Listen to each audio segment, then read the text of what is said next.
Mərdəkanda iki ailə arasında ev üstündə düşən davanın sonu isə məhkəməyə dək gedib çıxıb. Qəsəbənin Əhmədovlar ailəsinin üzvü olan Lidiya Əhmədova bu məsələdə ona yardım etməyimiz üçün İç Xəbərə şikayət məktubu göndərmişdi. Əməkdaşımız Vəfat Təyyarqız isə məktubu araşdıran vaxt məlum olub ki, qarşı tərəf Lidiya Əhmədovanın qalmaqallı evdə yaşamasına heç də etiraz etmir. Yok, koymurlar, vallahi koymurlar. Mümkün, siz ne deyiblər? Mümkün değil. Diyor ki gelse öldürecek. Mesela bunların sözleridir. Senin burada ixtiyarın yoktur. Get Rusiyyətə. Onların sözləridir. 80 yaşlı Lidiya Əhmədova həyat yoldaşını itirən gündən Mərdəkanda doğulub boya başa çatdığı evini də itirib. Dediyinə görə ata-baba yurdundan ayrı düşməsinə səbəb mərhum həyat yoldaşının qardaşı uşaqlarının onun evinə qeyri-qanuni girməsidir. Onunla söhbətdən belə anlaşıldı ki, ahıl yaşına və rus əsilli olduğuna görə Şöhrət Əhmədov adlı şəxs həmin mülkə göz dikib. Əvvəl özü, daha sonra ailə üzvlərini də bu evə qeydiyyata salıb. Lidiya xanım isə iddia edir ki, bütün bu qeydiyyat işləri ondan xəbərsiz aparılıb. Həyat yoldaşının qardaşı uşaqları isə ona və mərhum həyat yoldaşına baxmaq üçün müvəqqəti olaraq həmin evdə yaşayıblar. Ev münaqişəsinə görə tərəflər dəfələrlə məhkəmədə də olublar. Sonuncu məhkəmə isə müsahibimin xeyrinə qətnamə çıxarıb. Pasportda sormanı məni övyesinə çağırmıb, ərzam orada yox, qolum orada yox, yazmamışam, ələməmişəm, evi vermişəm, mən verməmişəm ki, belə şey.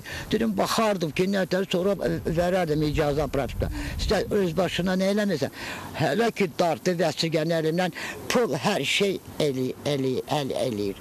Lidiya xanımı dinləyib ittiham olunan tərəfi eşitməmək düzgün olmazdı. Ona görə də Mərdəkanda yerləşən Əncirli küçəsi ev 21, mənzil 2 ünvana yollandıq. Lidiya xanım evinin Şöhrət Əhmədov tərəfindən dağıdıldığını, döyülərək qovulduğunu bildirdi.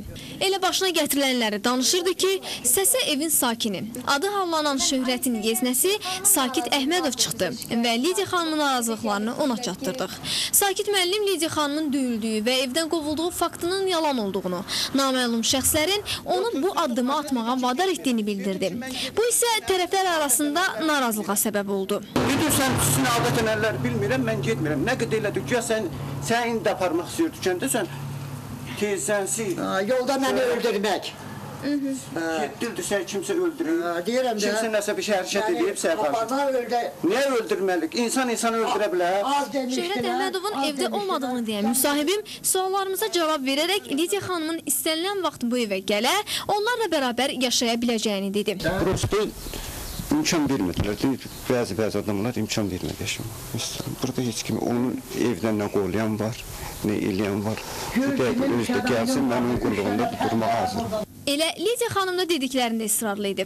Evinə qeyri-qanuni girənləri qanunla çıxarmamış, qaydan deyiləm deyir. Məsələ ilə bağlı Şöhrət Əhmədovun da rəyini öyrəndik. İttiham olunan tərəf də Sakit Əhmədovun sözlərini təsdiqlədi. Onu da əlavə etdi ki, Lidiya xanımı bu addımı atmağa vadar edən şəxslər onun Suraxandakı evini əlindən alıblar. İndi isə məqsədləri bu evi də özəlləşdirməkdir. Lidiya xanımsa bütün bu deyilənləri təkzib edir. Hər halda məhkəmədə olan bu iş tezliklə həllini tapar. Kimin xeyrinə? Bunu zaman göstərər.